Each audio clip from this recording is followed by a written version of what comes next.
In today's video, I'm going to teach you how to show mirrored board data inside a dashboard widget. To get started, open the board that contains the mirror column you want to work with.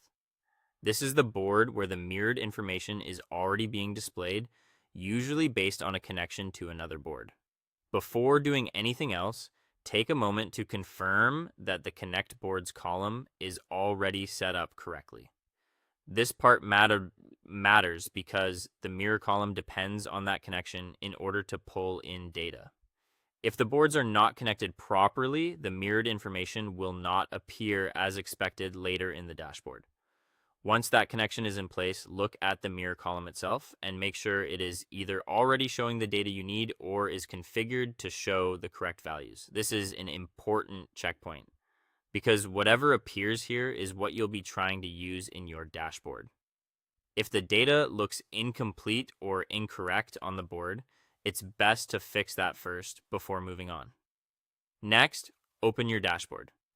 Dashboards are useful because they let you bring together information from one or more boards into a visual summary, which makes tracking and reporting much easier. After the dashboard is open, add a widget that uses data from your board. Depending on the type of widget you choose, you may be able to display mirrored data directly within it.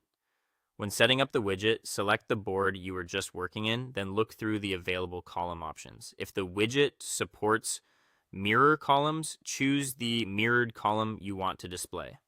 Not every widget handles mirrored data the same way. So if you don't see the column as an option, that usually means the specific widget has limitations rather than there being a problem with your board setup. After that, save the widget and review the results carefully. Check that the mirrored data appears correctly and matches what you saw on the board. This final review is helpful because it confirms that the board connection, mirror setup, and widget configuration are all working together properly. If everything looks right, then you're done. You've successfully brought mirrored board data into a dashboard widget, making it easier to view that information in one centralized place.